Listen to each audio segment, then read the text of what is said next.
High friends, welcome to Lakshmi maths. இன்றைக்கி என்ன பார்க்க போகிறோம்னா ஜூன் 17, 2025 இன்றைக்கி நடந்த ஆர்ஆர்பி என்டிபிசியில் கேட்ட ஜிகே கொஷின்ஸ் வந்து டிஸ்கஸ் பண்ண போகிறோம். அடுத்த ஷிஃப்ட் போகிறவங்க ஜூன் 5லேருந்து உங்களுக்கு முந்தின ஷிஃப்ட் வரைக்கும் என்னென்ன கொஷின்ஸ் எல்லாம் கேட்டிருந்தாங்களோ அந்த கொஷின்ஸு, அதுக்கு ரிலேட்டடான டாபிக்ஸு ப்ளஸ் லாஸ்ட் 6 மந்த்ஸோட கரண்ட் அஃபேர் வந்து படிச்சுட்டு போங்க. ஓகேவா? இன்னைக்கு கிளாஸ்க்குள்ளே போகிறதுக்கு முன்னாடி ஒரு முக்கியமான அனௌன்ஸ்மெண்ட். நம்ம லக்ஷ்மி மேக்ஸ் ஆப்பில் ஆர்ஆர்பி குரூப் டிக்கான நியூ பேட்ச், அதே மாதிரி எஸ்எஸ்சி சிஜிஎல் 2025 நியூ பேட்ச் வந்து ஸ்டார்ட் பண்ணியிருக்கோம்.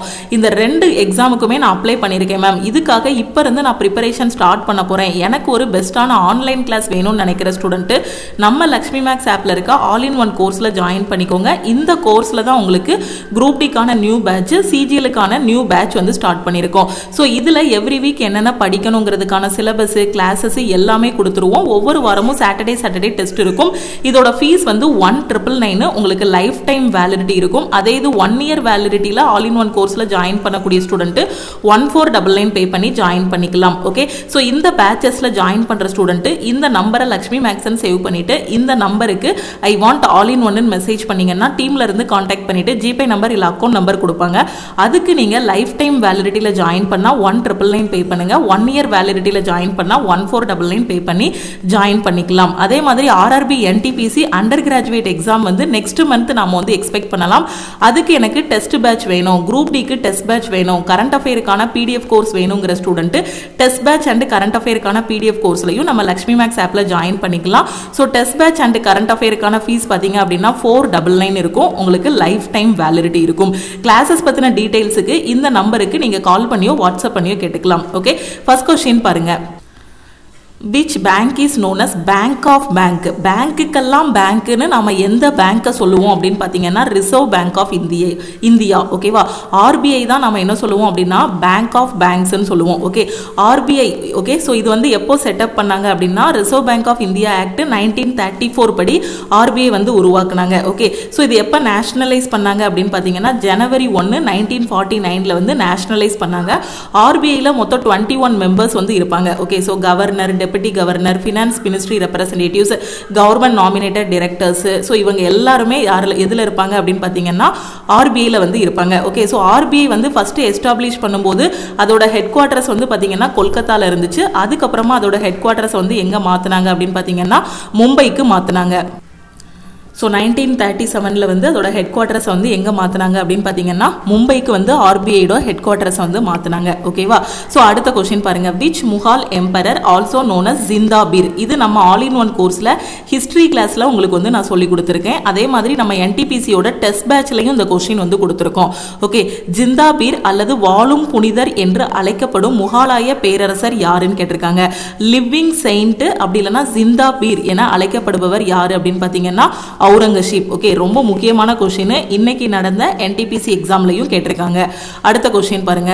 அவுரங்கசீப்பை தான் நம்ம ஜிந்தாபீர் இல்லைன்னா வாழும் புனிதர் அப்படின்னு சொல்றோம். 1658 இருந்து 1707 வரைக்கும் அவர் வந்து என்ன பண்ணாரு? முகாலாய பேரரசை வந்து ஆட்சி பண்ண ஒரு ஆட்சியாளர். முகாலாய பேரரசர்களில் கடைசி ஆட்சியாளராக வந்து இருந்தாரு. ஓகே, அவுரங்கசீப் பேரரசர் ஷாஜகான் மற்றும் மும்தாஜ் மஹாலின் 3வது மகன். ஓகே, ஷாஜகானோட 3வது பையன் தான் யாருன்னா இந்த அவுரங்கசீப். ஓகேவா? இவரது அசல் பெயர் என்ன அப்படின்னு பார்த்தீங்கன்னா முஹி அல்தீன் முகமது. ஓகே, ஆலம்கீர் என்ற மாற்றுப்பட்டம் முகலாய பேரரசர் அவுரங்கசீப்பால் ஏற்றுக்கொள்ளப்பட்டது. அதாவது உலகத்தை வென்றவர். ஓகே, ஆலம்கீர் என்று அழைக்கப்படுபவர் யாரு அப்படின்னு பார்த்தீங்கன்னா அவுரங்கசீப். ஆலம்கீர் அப்படின்னா உலகத்தை வென்றவர். எப்படினாலுமே எக்ஸாம்ல கொஸ்டின் கேட்கலாம். ஸோ என்ன கொஸ்டின் கேட்குறாங்களோ அந்த கொஸ்டின் அதுக்கு ரிலேட்டடான எல்லா டாபிக்குமே படிச்சுட்டு போயிருங்க. அடுத்த கொஸ்டின் பாருங்க. The largest artificial lake in Rajasthan dash அப்படின்னு கேட்டிருந்தாங்க. The largest artificial lake in Rajasthan is Jaisamand lakh. ஓகேவா? ஸோ அப்படி இல்லைன்னா இதை என்ன சொல்லுவோம்னா திபர் லேக். ஓகே, ஸோ இன்னைக்கு கேட்ட கொஸ்டின் மேபி திபர் லேக் எங்கே இருக்கு அப்படின்னு கேட்டிருக்கலாம். அப்படி இல்லைன்னா த largest artificial lake in Rajasthan அப்படின்னு கேட்டிருக்கலாம். ஓகேவா? இல்லைன்னா த லார்ஜஸ்ட் ஆர்டிஃபிஷியல் லேக் எதுன்னு கேட்டிருக்கலாம். எது அப்படின்னு பார்த்தீங்கன்னா திபர் லேக் எங்கே இருக்கு அப்படின்னு பார்த்தீங்கன்னா ராஜஸ்தானில் இருக்கு. ஓகே, ஸோ உதய்பூர் ராஜஸ்தானில் இருக்கு. ஓகே, ஸோ இது ஏஷியாவில் பார்த்தீங்கன்னா செகண்ட் லார்ஜஸ்ட். ஓகே, இந்தியாவில் பார்த்தீங்க அப்படின்னா ஃபர்ஸ்ட் லார்ஜஸ்ட் எதுனா ஃபர்ஸ்ட் லார்ஜஸ்ட் ஆர்டிஃபிஷியல் லேக் எது அப்படின்னு பார்த்தீங்கன்னா திபர் லேக் இந்தியாவில். அதே ஏஷியாவில் பார்த்தீங்க, ஆசிய கண்டத்தில் பார்த்தீங்க அப்படின்னா இது வந்து செகண்ட் வரும். Okay, India's first export order for BrahMos missile was to Philippines. The Philippines signed $374 million deal with India for the missile system in 2022. ஓகேவா? ஸோ இதை பேஸ் பண்ணி ஒரு கொஸ்டின் வந்து கேட்டிருந்தாங்க. என்னன்னா, in first India is to export BrahMos missile to, முதல் முறையாக India BrahMos ஏவுகணையை எந்த நாட்டிற்கு ஏற்றுமதி செய்ய உள்ளது அப்படின்னு கேட்டிருக்காங்க. ஓகே, ஸோ ஃபஸ்ட்டு இந்தியா வந்து பிரம்மோஸ் ஏவுகணையை எந்த நாட்டுக்கு ஏற்றுமதி பண்ணாங்க அப்படின்னு பார்த்தீங்கன்னா பிலிப்பைன்ஸுக்கு. ஓகேவா? ஸோ பிலிப்பைன்ஸின் பாதுகாப்பு அமைச்சகம் பிரம்மோஸ் ஏரோஸ்பேஸ் பிரைவேட் லிமிடெட் நிறுவனத்துடன் வெளியிடப்படாத எண்ணிக்கையிலான ஏவுகணைகளை வாங்குவதற்கு $374 மில்லியன் ஒப்பந்தத்தில் கையெழுத்திட்ட போது இந்தியா பிலிப்பைன்ஸில் இருந்து பிரம்மோஸ் ஏவுகணைகளுக்கான முதல் ஏற்றுமதி ஆர்டரை பெற்றது. ஓகே, ஸோ எந்த நாட்டுக்கு ஃபஸ்ட்டு பிரம்மோஸ் ஏவுகணையை ஏற்றுமதி செஞ்சாங்க அப்படின்னு பார்த்தீங்கன்னா பிலிப்பைன்ஸுக்கு. எவ்வளோ அமௌண்ட் அப்படின்னு பார்த்தீங்கன்னா $374 மில்லியன். ஓகே, அடுத்த கொஸ்டின் பாருங்க. The cause of winter rainfall in northern India is. Okay, so எது அப்படின்னு பார்த்தீங்கன்னா வெஸ்டர்ன் சைக்ளோனிக் டிஸ்டர்பன்சஸ். ஓகே, இதுவும் நம்ம டெஸ்ட் பேட்ச்ல கொடுத்த கொஸ்டின் தான். அடுத்து பாருங்க, இப்போ நம்ம கம்ப்யூட்டர் ஆர் சிஸ்டம்ல பார்த்தீங்க அப்படின்னா லேப்டாப்ல வந்து ஒரு ஃபைலை டெலீட் பண்றோம் அப்படின்னா அது எங்க போகும் அப்படின்னு கேட்டிருக்காங்க. இதுக்கு முன்னாடி ஷிஃப்ட்ல பார்த்தீங்கன்னா ஷிஃப்ட் டெலீட் கொடுத்தீங்க அப்படின்னா எங்க போகும், அதே வெறும் டெலீட் மட்டும் கொடுத்தோம் அப்படின்னா எங்க போகும். ஓகே, இப்போ when you delete a file on a computer, it's usually moved to a temporary storage area called the recycle bin on Windows or trash on Mac OS. ஓகேவா? ஸோ மேக்லலாம் நீங்கள் வந்து டெலீட் பண்ணீங்கன்னா எங்கே கிடக்கும்? ட்ராஷுக்குள்ளே கிடக்கும். எல்லாமே எங்கே கிடக்கும்? ட்ராஷுக்குள்ளே கிடக்கும். அதே விண்டோஸில் நம்ம லேப்டாப்பாக இருக்கட்டும் இல்லை பிசியாக இருக்கட்டும், விண்டோஸில் நம்ம டெலீட் பண்ணுறோம். ஒரு ஃபைல் எனக்கு வேண்டாம், ஒரு வேர்ட் ஃபைலோ இல்லைனா ஒரு ஃபோல்டரோ எனக்கு தேவையில்லை அப்படின்னு நான் டெலீட் பண்ணுறேன்னு வச்சுக்கோங்களேன். நான் டெலீட் பண்ணேன் அப்படின்னா அது எங்கே இருக்கும்னா ரீசைக்கிள் பின்னுக்குள்ளே போய் கிடக்கும். ஓகேவா? அதே இது எனக்கு தேவையான ஒன்றை நான் மறந்து போய் டெலீட் பண்ணிட்டேன். இப்போ இதை என்ன ரெக்கவர் பண்ண முடியுமா அப்படின்னு கேட்டிங்கன்னா இதை என்னால் ஈஸியாக திரும்ப பெற முடியும். ஏன்னா ரீசைக்கிள் பின்ல இருக்கிறத மறுபடியும் ஒரு ரைட் கிளிக் பண்ணி ரீஸ்டோர் கொடுத்தோம் அப்படின்னா எந்த இடத்துல இருந்து டெலீட் பண்ணமோ அந்த இடத்துக்கு மாற்றிக்கலாம். ஓகே, டெலீட் பண்ணோம் அப்படின்னா டெம்பரவரியாக எங்கே கிடக்கும்னா ரீசைக்கிள் பின்ல கிடக்கும். கண்டிப்பாக இது எல்லாருக்குமே தெரிஞ்சிருக்கும். அதே ஷிஃப்ட் டெலீட் கொடுத்தோம் அப்படின்னா நம்ம பிசியை விட்டு மொத்தமாக போயிடும். அதாவது திருப்பி நம்மளால் ரெக்கவர் பண்ண முடியாது. வெறும் டெலீட் கொடுத்தோம் அப்படின்னா ரீசைக்கிள் பின்ல போய் இருக்கும். நமக்கு தேவைப்படுற நேரம் மேபி எடுத்துக்கலாம். ராங்காக நம்ம டெலீட் பண்ணிட்டோம் அப்படின்னா மொத்தத்துக்கும் போயிருச்சு அப்படின்னா, அதாவது ஷிஃப்ட் டெலீட் கொடுத்துட்டோம் அப்படின்னா மொத்தமாக என்ன போயிடும்? நம்ம சிஸ்டத்தை விட்டு இல்லைனா லேப்டாப்பை விட்டு போயிடும். அடுத்து பாருங்க, நேஷனல் ஹியூமன் ரைட்ஸ் கமிஷன். நான் சொன்னேன்னா NHRCயோட ஹெட் குவார்ட்டர்ஸ் அடுத்த ஷிஃப்ட்ல கேட்பாங்க அப்படின்னு. The national human rights commission of India. Okay, so NHRCயோட ஹெட் குவார்ட்டர்ஸ் எதுன்னு கேட்டிருக்காங்க. எது அப்படின்னு பார்த்தீங்கன்னா நியூ டெல்லி. ஓகே, நேற்று என்ன கேட்டிருந்தாங்க? NHRCயோட நியூ சேர்மன் யாருன்னு கேட்டிருந்தாங்க. அப்படி தானே? ஸோ ராமசுப்ரமணியன் அப்படின்னு நான் சொன்னேன். அப்படி தானே? நேற்று ஷிஃப்ட்டில் என்ன கேட்டிருந்தாங்க? NHRCயோட நியூ சேர்மன் யாருன்னு கேட்டிருந்தாங்க. அதை நம்ம டிஸ்கஸ் பண்ணும்போதே நான் சொல்லியிருந்தேன் NHRCயோட ஹெட் குவார்ட்டர்ஸ் அடுத்த ஷிஃப்ட்டில் கேட்பாங்க அப்படின்னு. ஸோ NHRCயோட ஹெட் குவார்ட்டர்ஸ் வந்து இன்னைக்கு கேட்டிருக்காங்க. ஸோ நேஷனல் ஹியூமன் ரைட்ஸ் கமிஷனோட ஹெட் குவார்ட்டர்ஸ் எங்கே இருக்குன்னா நியூ டெல்லி. நேற்று கேட்டது நியூ சேர்மன் யாருன்னு கேட்டிருந்தாங்க. நியூவாக அப்பாயிண்ட் பண்ணவங்க டிசம்பரில் உள்ள கரண்ட் அஃபேர். நம்ம கரண்ட் அஃபேருக்கான PDF கோர்ஸ்லையும் கொடுத்துருக்கோம். ராமசுப்ரமணியன் இவங்க தான் நியூவா அப்பாயிண்ட் ஆன NHRCயோட சேர்மன். ஸோ இன்னைக்கு கேட்டது NHRCயோட ஹெட் குவார்ட்டர்ஸ் எங்கன்னு கேட்டிருக்காங்க, நியூ டெல்லியில். ஓகே, அடுத்து article 246 of the Indian constitution deals with the dash அப்படின்னு கேட்டிருந்தாங்க. ஓகேவா? ஸோ என்ன அப்படின்னு பார்த்தீங்கன்னா division of legislative powers between the union and the state legislature. Okay, so இதுதான் என்ன அப்படின்னா article 246. It outlines which body has the authority to make laws on specific subject primarily through the use of 3 list. என்னென்ன லிஸ்ட்லாம்? Union list, state list, concurrent list. ஓகேவா? So எந்த ஷெடியூலில் இருக்கும்? 7th ஷெடியூலில் union list, state list, concurrent list. Okay, so இதோட முக்கியமான வேலை என்ன அப்படின்னு பார்த்தீங்கன்னா the legislative power. Okay, so between the union and the state legislature. இதுதான் ஆர்டிகல் 246. இதில் இருக்கக்கூடிய அந்த 3 list. Okay, when did Modi ji visited Sri Lanka in April 2025? Okay, so அதே மாதிரி which city he visit? இதில் என்ன கொஸ்டின் கேட்டிருந்தாங்கன்னா மோடிஜி வந்து April 2025ல எங்கே வந்து விசிட் பண்ணாருன்னு கேட்டிருந்தாங்க, ஸ்ரீலங்கா. ஓகேவா? ஸோ எங்கன்னு பார்த்துக்கோங்க, ஏப்ரல் 2025ல ஸ்ரீலங்காவில் கொலம்போ. ஓகே, ஸோ இங்கே தான் அவர் வந்து விசிட் பண்ணியிருக்காரு. Okay, who came to India during the time of Chandragupta Maurya? நேற்று பார்த்தீங்கன்னா யுவான் ஸ்வாங் பற்றி கேட்டிருந்தாங்க, அப்படிதானே? நேத்து ஷிஃப்ட்ல வந்து யுவான் சுவாங் வந்து எந்த ஆட்சியாளரோட இதுல வந்து இந்தியாவுக்கு வந்தாரு அப்படின்னு கேட்டிருந்தாங்க. இன்னைக்கு வந்து பாத்தீங்கன்னா மெகஸ்தனிஸ் பத்தி கேட்டிருக்காங்க. அதாவது சந்திரகுப்த மௌரியர் ஆட்சி பண்ணிக்கிட்டு இருக்கும்போது அவர் காலத்துல இந்தியாவுக்கு வந்தவங்க யாரு? ஓகே, ஏன்னா ஒவ்வொரு மன்னர் ஆட்சி பண்ணிட்டு இருக்கும்போது ஒவ்வொருத்தங்க வந்து என்ன பண்ணுவாங்கன்னா இந்தியாவுக்கு வருவாங்க.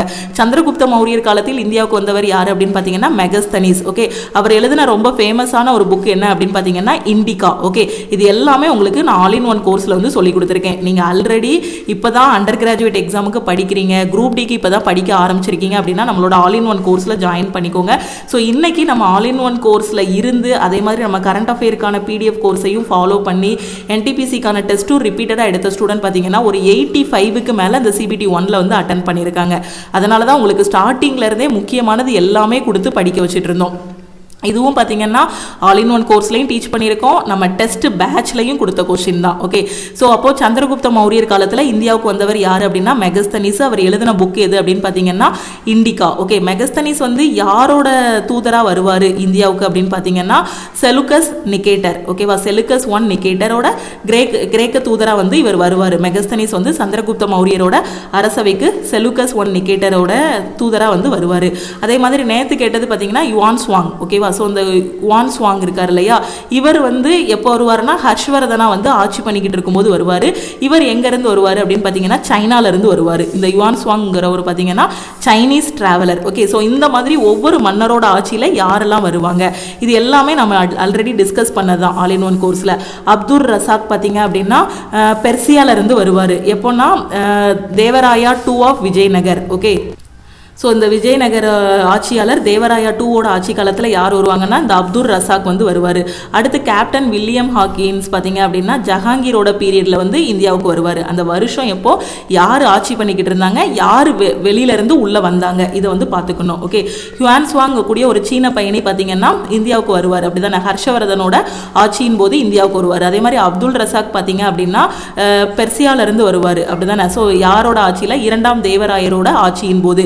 கேப்டன் வில்லியம் ஹாக்கின்ஸ் வந்து 1608 இந்தியாவுக்கு வருவார். ஜஹாங்கீர் வந்து அப்போ ஆட்சி பண்ணிக்கிட்டு இருப்பார். ஓகே, அடுத்த question, which act ended the trade monopoly of the East India Company? Okay, so இந்த கொஸ்டின் ப்ரீவியஸ் ஷிஃப்ட்ல கேட்டது தான். Okay, so the charter act 1813. Okay, கிழக்கிந்திய கம்பெனியின் வர்த்தக ஏகபோகத்தை முடிவுக்கு கொண்டு வந்த சட்டம் எது அப்படின்னு பார்த்தீங்கன்னா charter act of 1813. Okay, so அது வந்து என்ன பண்ணிச்சு, ஈஸ்ட் இந்தியா கம்பெனியை ஒரு 20 இயர்ஸ் வந்து எக்ஸ்டெண்ட் பண்ணாங்க. அப்படி தானே, charter act of 1833 renewed. Okay, so இது வந்து பார்த்தீங்கன்னா 1813 இது வந்து என்ன பண்ணாங்கன்னா கிழக்கிந்திய கம்பெனியோட அந்த வர்த்தகத்துக்கு வந்து ஒரு முடிவு கொண்டு வந்தது சார்ட்டர் ஆக்ட் 1813. அதே சார்ட்டர் ஆக்ட் 1833 பார்த்தீங்கன்னா renewed the East India Company's charter for 20 years. This act also known as the Government of India Act 1833 marked a significant shift, ending the company's commercial activities and establishing it as a purely administrative body for British territories in India. ஓகேவா, so அவங்க வந்து administration பண்ணலாம் அப்படிங்கிற மாதிரி. So charter act 1833யும் important,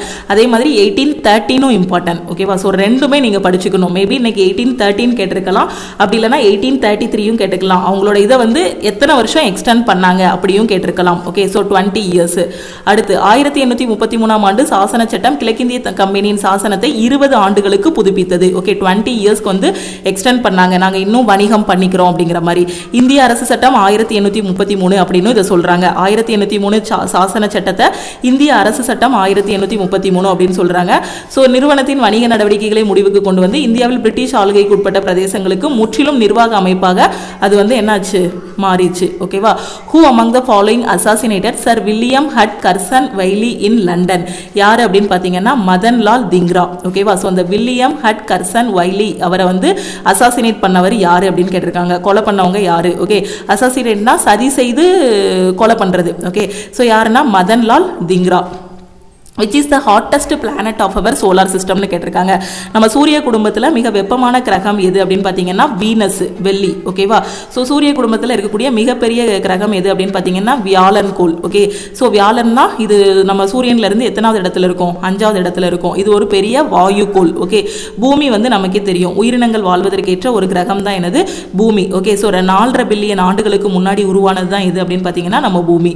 அடுத்து பாருங்க, which of the following article of the Constitution of India specifies the right of minorities to establish and administer educational institution. Minorities வந்து educational institution வந்து எஸ்டாப்ளிஷ் பண்ணலாம், அமைச்சிக்கலாம். ஒரு எஜுகேஷனல் இன்ஸ்டிடியூஷன் வந்து உருவாக்கலாம், அதே மாதிரி அதை அட்மினிஸ்ட்ரேட்டர் பண்ணலாம் அப்படிங்கிறத எந்த இதில் சொல்லியிருக்காங்கன்னா ஆர்டிகல் 30ல். ஓகே, அடுத்து நாட்டின் கல்வி நிறுவனங்களை நிறுவவும் நிர்வகிக்கவும் சிறுபான்மையினரின் உரிமையை எது ஆர்டிகல் 30 வந்து சொல்லுது. ஓகே, அனைத்து சிறுபான்மையினரும் மதம் அல்லது மொழி நாட்டிற்குள் தங்கள் விருப்பப்படி கல்வி நிறுவனங்களை நிர்வகிக்கவும் நிறுவவும் சம உரிமைகளை சொல்றது எது அப்படின்னு பார்த்தீங்கன்னா ஆர்டிகல் 30ல் வந்து சொல்றாங்க. ஓகே, ஸோ இதுவும் நம்ம டெஸ்ட் பேட்ச்ல உள்ள கொஸ்டின் தான். நீங்க கரெக்டாக ஃபர்ஸ்ட் ஆல் இன் ஒன் கோர்ஸை ஃபாலோ பண்ணி சிலபஸ் எல்லாமே கம்ப்ளீட் பண்ணணும். அதுக்கப்புறம் டெஸ்ட் பேட்சை ஃபாலோ பண்ணி டெஸ்ட் எடுக்கணும். கரண்ட் அஃபேரை ஃபாலோ பண்ணி கரண்ட் அஃபேர் படிக்கணும். இது மூணையும் ப்ராப்பராக பண்ணிட்டீங்க அப்படின்னா ஒரு டாப்பராகவே நீங்கள் ரயில்வே எக்ஸாம் எஸ்எஸ்சி எக்ஸாமில் வந்து செலக்ட் ஆயிடலாம். இன் கம்ப்யூட்டரில் கேட்ச் மெமரினா என்னன்னு கேட்டிருக்காங்க. Catch is a hardware R software component that stores data. என்ன பண்ணும் அப்படின்னு பார்த்தீங்கன்னா இந்த கேட்ச் மெமரி, கேட்ச்ங்கிறது என்ன அப்படின்னா டேட்டா வந்து ஸ்டோர் பண்ணும். So that future request for the data can be served faster. Okay, எதுக்காகனா ஃபியூச்சர் தேவைகளுக்காக. ஓகேவா, ஸோ கேட்ச்னா என்னன்னா அந்த டேட்டா வந்து ஸ்டோர் பண்ணி வைக்கும். ஓகேவா, the speed of a CPU okay or central processing unit is primarily determine by. இதுதான் நான் கேட்ட கொஸ்டின். ஓகே, சிபியோட ஸ்பீட் வந்து எதை வச்சு டிட்டர்மைன் பண்ணுவோம், எதை வச்சு சொல்லுவோம் அப்படின்னு பார்த்தீங்கன்னா அதோட கிளாக் ஸ்பீடு, அதுக்கப்புறம் அதில் நம்பர் ஆஃப் கோர்ஸு, அதே மாதிரி அதோட கேட்சோட சைஸு, அதோட எப்படி அதோட ஆர்கிடெக்சர் எஃபிஷியன்சி, மெமரி ஸ்பீடு, அதோட கெப்பாசிட்டி, இது எல்லாத்தையும் வச்சு தான் சிபியோட இது ஸ்பீடு வந்து நம்ம சொல்லுவோம். ஓகே ஓகே, இது வந்து இன்னைக்கு 17 ஜூன் 2025 கேட்ட ஜிகே கொஷின்ஸ். ஓகே, ஷிஃப்ட் 1ல கேட்ட கொஷின்ஸ், ஷிஃப்ட் 2 and 3ல கேட்ட கொஷின்ஸ் எல்லாத்தையும் நாளைக்கு நாம டிஸ்கஸ் பண்ணலாம். இது போக நேத்து 3rd ஷிஃப்ட்ல கேட்ட கொஷினை வந்து நம்ம டிஸ்கஸ் பண்ணல, அதையும் இப்போ நம்ம கையோட டிஸ்கஸ் பண்ணிடலாம். ஓகே, 16 ஜூன் நேத்து 16 ஜூன் 3rd ஷிஃப்ட்ல கேட்ட question. A voltmeter is always connected in parallel with the component it's measuring because it needs to measure the potential difference across that component. அதாவது இது எப்பவுமே கேட்பாங்க சயின்ஸ்ல பிசிக்ஸ்ல பாத்தீங்கன்னா வோல்ட் மீட்டரை நம்ம வந்து எப்படி கனெக்ட் பண்ணணும், அம்மீட்டரை நம்ம எப்படி கனெக்ட் பண்ணணும்னு கேட்பாங்க. அப்படிதானே, வோல்ட் மீட்டர் வந்து எதுக்கு யூஸ் ஆகும், வோல்டேஜை மெஷர் பண்றதுக்கு. அம்மீட்டர் வந்து எதுக்கு யூஸ் ஆகும், கரண்ட்டை மெஷர் பண்றதுக்கு அம்மீட்டர். ஓகே, மின்னோட்டத்தை அதாவது கரண்ட் எவ்வளோ பாயுதோ அதை மெஷர் பண்றதுக்கு அம்மீட்டர் வந்து யூஸ் பண்ணுவோம். எப்பவுமே நம்ம ஒரு சர்க்கியூட்ல பாத்தீங்கன்னா ஒரு எலக்ட்ரிக் சர்க்கியூட்ல பாத்தீங்கன்னா வோல்ட் மீட்டரை வந்து எப்படி கனெக்ட் பண்ணிருப்பாங்கன்னா பேரலா கனெக்ட் பண்ணிருப்பாங்க. ஓகேவா, ஸோ எதுக்காக அப்படின்னா பொட்டன்ஷியல் டிஃபரன்ஸ், அதாவது வோல்டேஜை மெஷர் பண்றதுக்காக. அடுத்து பாருங்க, இப்போ நீங்க ஒரு இடத்துல இருந்து ஒரு டேட்டா இருக்குன்னு வச்சுக்கோங்களேன், ஒரு வேர்ட்ல ஒரு இது இருக்கு அப்படின்னா இதை வந்து கட் பண்ணிட்டு கண்ட்ரோல் எக்ஸ் கொடுத்துட்டு வரீங்க. இன்னொரு இடத்துல இதை வந்து பேஸ்ட் பண்றதுக்கு என்ன ஷார்ட்கட் கீ யூஸ் பண்ணுவீங்க? ஸோ கண்ட்ரோல் வி தான் என்ன பண்றது, பேஸ்ட் பண்றதுக்கு. இந்த மாதிரி நிறைய ஷார்ட்கட் கீ இருக்கு. கண்ட்ரோல் எக்ஸ் வந்து கட் பண்றதுக்கு, கண்ட்ரோல் சி வந்து காப்பி பண்றதுக்கு, கண்ட்ரோல் பி வந்து பிரிண்ட் பண்றதுக்கு, கண்ட்ரோல் வி வந்து பேஸ்ட் பண்றதுக்கு. ஓகே, ஸோ இந்த மாதிரி நிறைய ஷார்ட்கட் கீ இருக்கு. கண்ட்ரோல் இசட் வந்து பாத்தீங்கன்னா அன்டூ பண்றதுக்கு, அப்படிதானே. ஸோ இந்த மாதிரி நிறைய ஷார்ட்கட் கீஸ் இருக்கு கம்ப்யூட்டர்ல. ஷார்ட்கட் கீஸ் முக்கியமான பேசிக் கம்ப்யூட்டர் நாலேஜ் இது இருந்தாலே கம்ப்யூட்டர் கொஸ்டின் அட்டென்ட் பண்ணலாம். ஏன்னா ஃபர்ஸ்ட் ஸ்டார்டிங்ல ஷிஃப்ட்ல எல்லாம் பாத்தீங்கன்னா 3ல இருந்து 4 கொஸ்டின் வரைக்கும் கேட்டுட்டு இருந்தவங்க இப்போ 7 கொஸ்டின் வரைக்கும் கம்ப்யூட்டர் கொஸ்டினே கேட்கறாங்க. அதனால கம்ப்யூட்டர் சப்ஜெக்டும் இம்பார்ட்டன்ட், முக்கியமானது எல்லாம் படிச்சுட்டு போங்க. அடுத்து the term cabinet was included in the Indian constitution through dash amendment act ன்னு கேட்டிருந்தாங்க. ஓகே, கேபினெட்ங்கிறது 44வது கான்ஸ்டிடியூஷனல் அமெண்ட்மெண்ட் ஆக்ட் 1978 படி நம்ம கான்ஸ்டிடியூஷன்ல வந்து இன்க்ளூட் பண்ணாங்க. ஓகே, கேபினெட்டுங்க கூடிய டேர்ம் வந்து கான்ஸ்டிடியூஷன்ல எப்போ இன்க்ளூட் பண்ணாங்க, எப்போ சேர்த்தாங்க அப்படின்னு பார்த்தீங்கன்னா 44வது அமெண்ட்மெண்ட் ஆக்ட் 1978 படி. The main theme of COP16 எங்க நடந்துச்சுன்னா கொலம்பியால நடந்துச்சு. இதோட தீம் என்னன்னு கேட்டிருக்காங்க, peace with nature. Okay, Poonam Gupta took over as deputy governor of, அதாவது என்ன கேட்டிருந்தாங்கன்னா இது ரீசன் அப்பாயின்மெண்ட். ஓகேவா, so April 2025 current affair. Okay, நம்ம கரண்ட் அஃபேருக்கான PDF கோர்ஸ்லையும் கொடுத்துருக்கோம். ஸோ இந்த PDF கோர்ஸ் பார்த்தீங்கன்னா இப்போ கிராஜுவேட் லெவலுக்கும் உங்களுக்கு யூஸ்ஃபுல்லாக இருக்கும். அதே மாதிரி இப்போ கிடைச்ச நாலேஜ் வச்சு அப்படியே அண்டர் கிராஜுவேட்டுக்கும் இந்த கரண்ட் அஃபேர் வந்து நீங்கள் யூஸ் பண்ணிக்கலாம். பூனம் குப்தா வந்து deputy governor of, okay, so ஆர்பிஐயோட டெபுட்டி கவர்னராக வந்து என்ன பண்ணியிருக்காங்க, அப்பாயிண்ட் பண்ணியிருக்காங்க. Okay, which article of the constitution of India talks about the duty of the state to raise the level of nutrition and the standard of living and to improve public health. இந்திய அரசியலமைப்பின் எந்த பிரிவு ஊட்டச்சத்து மற்றும் வாழ்க்கை தரத்தை உயர்த்துவது, பொது சுகாதாரத்தை மேம்படுத்துவது, அரசின் கடமையை பற்றி பேசுகிறது அப்படின்னு பார்த்தீங்கன்னா article 47. Okay, NK Singh committee of 2016 is related to. Okay, so NK NK Singh committee எதுக்கு ரிலேட்டட் அப்படின்னு பார்த்தீங்கன்னா FRBM, அதாவது fiscal responsibility and budget management. FRBMனு கொடுத்துட்டு உங்களுக்கு என்ன கேட்கலாம்னா எம்னா என்னன்னு கேட்கலாம். இந்த ஷிஃப்ட்ல பார்த்தீங்கன்னா FRBM fiscal responsibility and budget management act எந்த கமிட்டி மூலமா இது பண்ணிச்சு அப்படின்னு பார்த்தீங்கன்னா வந்தது அப்படின்னு பார்த்தீங்கன்னா என்கே சிங் கமிட்டி 2016, இல்லைனா என்கே சிங் கமிட்டி 2016 எதுக்கு ரிலேட்டட் அப்படின்னா fiscal responsibility and budget management. அடுத்த ஷிஃப்ட் போறவங்களுக்கு FRBMனு கொடுத்துட்டு இதுல ஆர்னா என்ன, பினா என்ன, எம்னா என்னன்னு கூட கேட்கலாம். ஓகே, அடுத்து பாருங்க மிலின் பன்ஹோ. ஓகே, மிலின் பன்ஹோ is the form of a dialogue between King Milin and Buddhist saint. The concerned saint was, அதாவது ஒரு புத்த துறவிக்கும் பிலிண்டுக்கும், ஓகே மன்னர் மிலிண்டுக்கும் உள்ள ஒரு டயலாக். அதுதான் என்ன அப்படின்னா இந்த மிலின் பன்ஹோ. அந்த துறவியோட நேம் என்ன அப்படின்னு கேட்டிருக்காங்க. மிலின் பன்ஹோ என்பது மன்னர் மிலிந்துக்கும் புத்த துறவிக்கும் இடையிலான உரையாடல் வடிவத்தில் உள்ளது. இதில் சம்பந்தப்பட்ட துறவி யாருன்னு கேட்டிருக்காங்க. அந்த புத்திஸ்ட் துறவியோட பேர் என்ன அப்படின்னு பார்த்தீங்கன்னா நாகசேனா. ஓகே, அடுத்த question. The phrase equality before law used in Article 14 of the Indian Constitution has been borrowed from the Constitution of equality before lawங்கிறது Article 14ல சொல்லியிருக்காங்க. ஸோ இது எங்கேருந்து நம்ம பாரோ பண்ணோம்? ஏன்னா நம்ம இந்திய அரசியல் அமைப்பு தான் இருக்கிறதுலே நீளமான ஒரு அரசியல் அமைப்பு.